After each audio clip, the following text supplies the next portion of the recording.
She cheated on the vacation I paid for, then texted, "I met someone. I'm staying here." I replied, "Follow your heart." Then I called the airline and canceled her return flight and cut off her access to my credit card. Her next text was frantic, asking how she was supposed to get home. I, 32M, thought I was being romantic when I booked that 2-week trip to Greece for my girlfriend and me. We'd been together for 3 years, living together for 1, and I genuinely believed we were heading towards something permanent. The vacation was supposed to be our chance to reconnect after months of her seeming distant and distracted.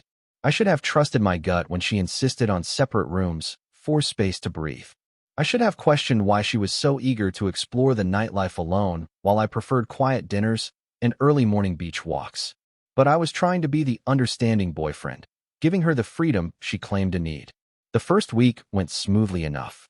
We visited ancient ruins together, shared meals overlooking the Aegean Sea, and I even started shopping for engagement rings online during our afternoon breaks. She seemed happier than she'd been in months, more animated and alive. I foolishly attributed this to the change of scenery and our time together. Everything changed on day 8. She announced she wanted to spend the day exploring a nearby island with some people she'd met at the hotel bar the night before. I offered to come along, but she insisted it would be more fun if I stayed back and relaxed by the pool. She'd be back for dinner, she promised, and we could have a romantic evening together.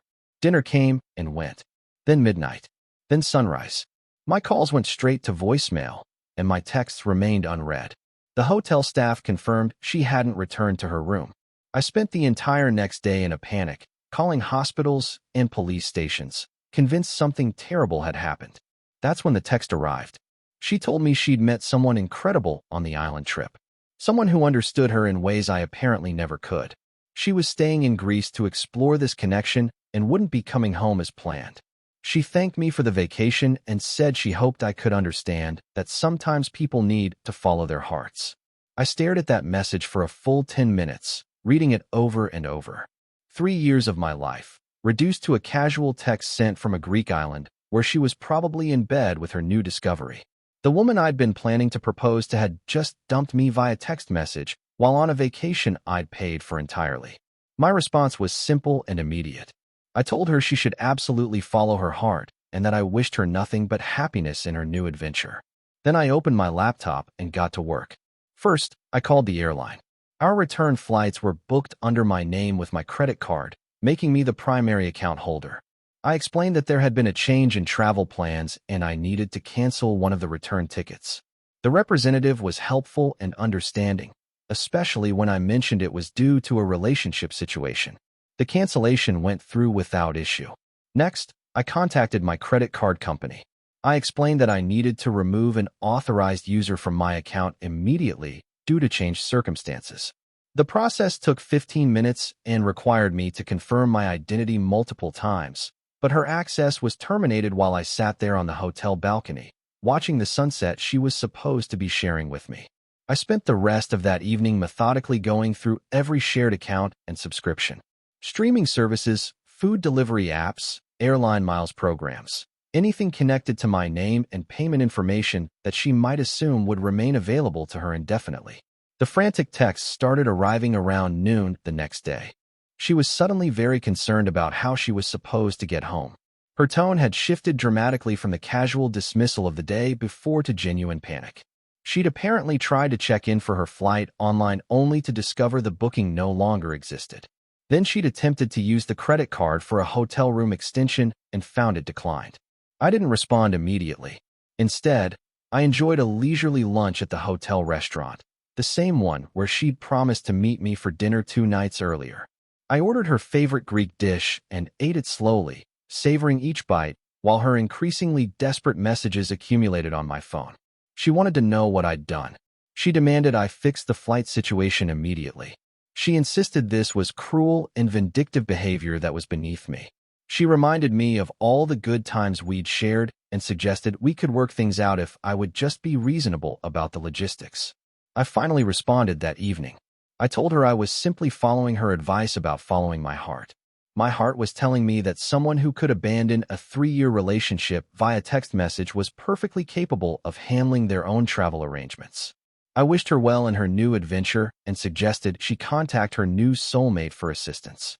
The messages that followed revealed a side of her I'd never seen before. She called me names I won't repeat and accused me of stranding her in a foreign country. She claimed I was being abusive and manipulative. She threatened to contact my family and friends to tell them what kind of person I really was. I screenshot every message and forwarded them to my brother, who'd never particularly liked her anyway.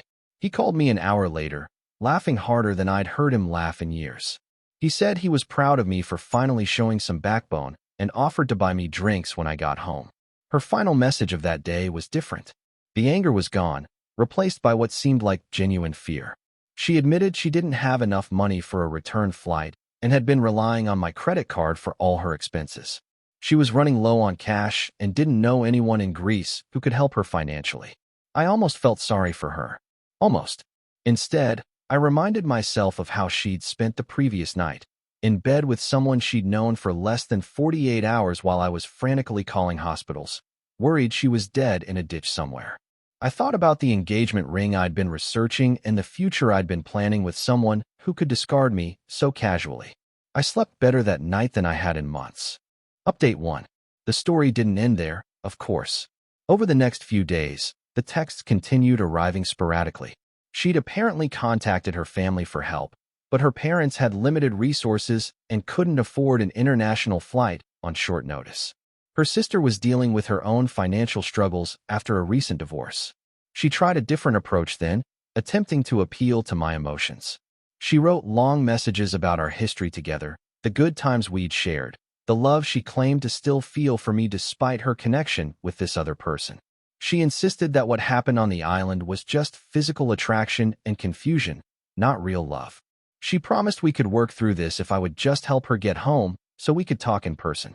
I was almost impressed by the manipulation attempt.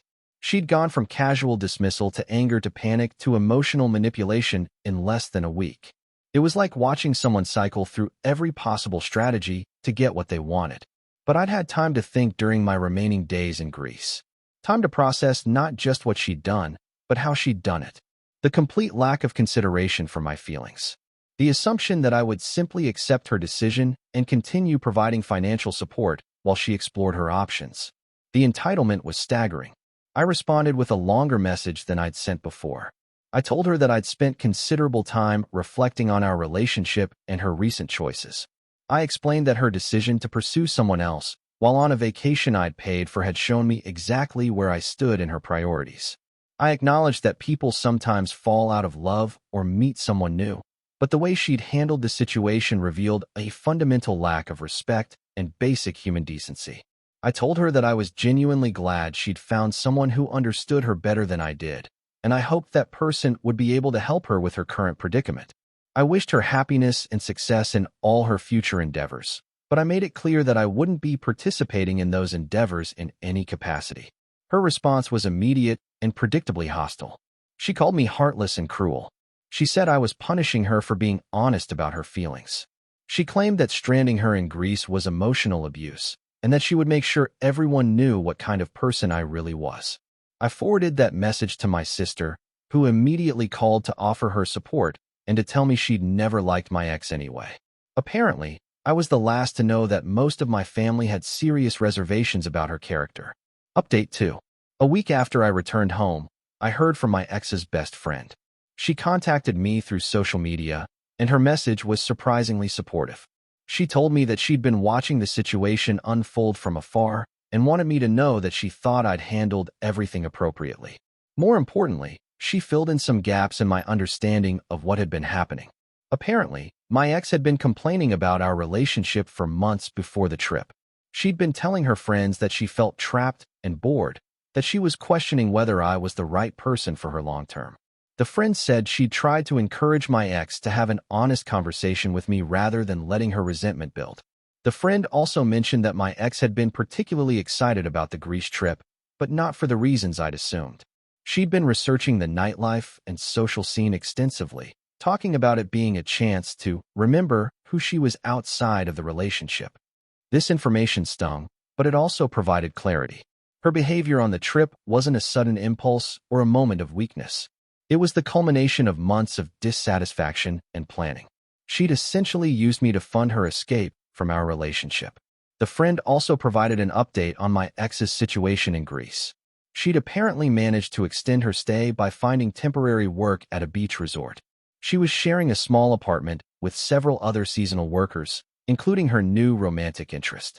According to the friend, she was presenting the whole situation as an adventure and claiming to be happier than she'd ever been. I found myself genuinely relieved to hear this.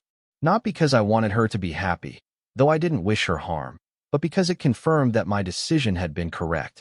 She wasn't stranded or suffering. She was exactly where she wanted to be, doing exactly what she wanted to do. She just hadn't wanted to pay for the privilege herself. Update 3. 3 months later, I received an unexpected message from my ex. Her tone was completely different from our last communication. She was back in the United States, though not in our hometown. She'd apparently broken up with the Greek romance after 2 months and had moved across the country to stay with a college friend while she figured out her next steps. Her message was almost apologetic. She admitted that she'd handled our breakup poorly and acknowledged that her expectations about my continued financial support had been unreasonable. She said she'd learned a lot about herself during her extended time in Greece and realized that she'd been taking our relationship for granted. She wasn't asking to get back together, she clarified. She understood that bridge had been thoroughly burned. But she wanted me to know that she was sorry for the pain she'd caused and grateful that I'd forced her to become more independent and self-reliant. I appreciated the apology, though I suspected it was motivated more by guilt and social pressure than genuine remorse. Several mutual friends had apparently made their opinions about her behavior quite clear, and she was dealing with the social consequences of her choices. I responded briefly, thanking her for the apology and wishing her well in her new life. I meant it, mostly. I'd moved on emotionally and was actually dating someone new. Someone who seemed to understand basic concepts like communication and consideration for others. Looking back now, 6 months after that vacation from hell, I'm grateful for how everything played out. Yes, it was painful and expensive, and yes, I wish I hadn't wasted 3 years with someone who was capable of such casual cruelty. But her actions in Greece showed me exactly who she was and what our relationship meant to her. More importantly, my response showed me who I was. For years, I'd been the accommodating partner, the one who bent over backward to avoid conflict and keep everyone happy. When faced with ultimate betrayal and disrespect, I finally found my backbone. I didn't strand her in Greece out of malice or revenge, though I understand why it might look that way from the outside. I simply stopped subsidizing someone else's life choices the moment they made it clear I was no longer part of their plans. She wanted to follow her heart and explore new possibilities? Perfect. But she could do it on her own dime. The woman I'm seeing now appreciates this story, by the way. She says it shows I have boundaries and self-respect, qualities that are apparently more rare than they should be. She's probably right. As for my ex, I heard through mutual friends that she's still bouncing around, trying to figure out her life and her career. She's been through several more relationships since Greece, none of which seem to last very long. I don't take any pleasure in this information, but I'm not surprised by it either. Someone who can discard a 3-year relationship via text message probably struggles with commitment and consistency in general. That's not my problem to solve anymore, and it never should have been. The engagement ring I'd been researching? I returned it for a full refund and used the money for a down payment on a motorcycle I'd wanted for years, but never bought, because she thought they were dangerous. Funny how quickly you can rediscover yourself when you're no longer trying to accommodate someone else's fears and preferences. I still think about that vacation sometimes, but not with anger or regret. It was expensive education, but it was education nonetheless. I learned that love without respect is worthless, that good people don't treat each other as disposal options, and that sometimes the most loving thing you can do for yourself is to stop loving someone who doesn't deserve it. If you'd like to see more stories like this, a gentle tap on the subscribe button would mean the world to us. Please subscribe.